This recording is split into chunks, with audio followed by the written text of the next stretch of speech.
ಪ್ರಯಾಗ್ರಾಜ್ನ ಮಹಾಕುಂಭ ಮೇಳದ ಬೆನ್ನಲ್ಲೇ ಕರ್ನಾಟಕದಲ್ಲಿ ಟಿ ನರಸೀಪುರದಲ್ಲಿ 13ನೇ ಕುಂಭಮೇಳದ ಆಯೋಜಿಸಲಾಗಿದೆ. ಫೆಬ್ರವರಿ 10, 11 ಮತ್ತು 12ರಂದು 3 ದಿನಗಳ ಧಾರ್ಮಿಕ ಹಬ್ಬ ನಡೆಯಲಿದೆ.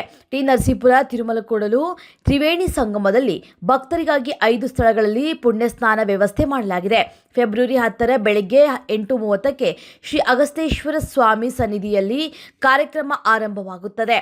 ಸಮಾರೋಪದ ಧಾರ್ಮಿಕ ಸಭೆ ಫೆಬ್ರವರಿ 12ರಂದು ಮಧ್ಯಾಹ್ನ 12ಕ್ಕೆ ನಡೆಯಲಿದ್ದು, ಜಿಲ್ಲೆಯ ಉಸ್ತುವಾರಿ ಸಚಿವ ಡಾಕ್ಟರ್ ಎಚ್.ಸಿ. ಮಹದೇವಪ್ಪ ಭಾಗವಹಿಸಲಿದ್ದಾರೆ. 27 ವರ್ಷಗಳ ಬಳಿಕ ದೆಹಲಿಯಲ್ಲಿ ಬಿಜೆಪಿ 48 ಸ್ಥಾನಗಳನ್ನು ಗೆದ್ದು ಜಯಿಸಿದಂತಾಗಿದೆ ಮತ್ತು ಆಮ್ ಆದ್ಮಿ ಪಕ್ಷವು 22 ಸ್ಥಾನಗಳನ್ನು ಗಳಿಸಿತು. ಕೇಜ್ರಿವಾಲ್ ನವದೆಹಲಿಯ ಕ್ಷೇತ್ರದಲ್ಲಿ ಸೋತರು. ಜನರ ಆಶಯಗಳನ್ನು ಬಿಜೆಪಿ ಈಡೇರಿಸುತ್ತದೆ ಅಂತ ನಾನು ಭಾವಿಸುತ್ತೇನೆ. ನಾವು ರಚನಾತ್ಮಕ ವಿರೋಧ ಪಕ್ಷವಾಗಿದ್ದೇವೆ ಮತ್ತು ಜನರ ಸಮಸ್ಯೆಗಳ ಬಗ್ಗೆ ಹೋರಾಟ ಮುಂದುವರಿಯುತ್ತದೆ ಅಂತ ಹೇಳಿದ್ರು. 10 ವರ್ಷಗಳ ಆಪ್ ಆಡಳಿತದಲ್ಲಿ ದೆಹಲಿಯಲ್ಲಿ ಸಾಕಷ್ಟು ಅಭಿವೃದ್ಧಿ ನಡೆದಿದೆ ಅಂತ ಅವರು ಪರಿಗಣಿಸಿದ್ರು. ಕರ್ನಾಟಕ ಸರ್ಕಾರವು ಮಹಿಳಾ ಸಬಲೀಕರಣಕ್ಕಾಗಿ ಜಾರಿಗೊಳಿಸಿದಂತಹ 5 ಗ್ಯಾರಂಟಿ ಯೋಜನೆಗಳು ವಿಶ್ವಸಂಸ್ಥೆಯ ಅಧ್ಯಕ್ಷ ಫಿಲೆಮನ್ ಯಾಂಗ್ ಅವರ ಮೆಚ್ಚುಗೆಗೆ ಪಾತ್ರವಾಗಿದೆ.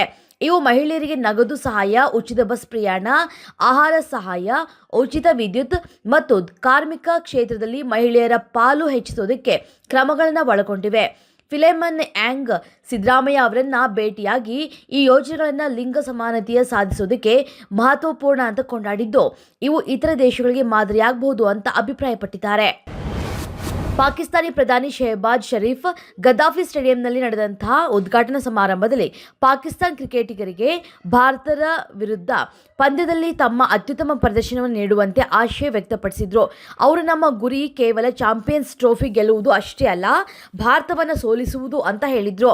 29 ವರ್ಷಗಳ ಬಳಿಕ ಐಸಿಸಿ ಕೂಟ ಪಾಕಿಸ್ತಾನದಲ್ಲಿ ಆಯೋಜನೆಯ ಬಗ್ಗೆ ಅವರು ಸಂತೋಷವನ್ನು ವ್ಯಕ್ತಪಡಿಸಿದರು.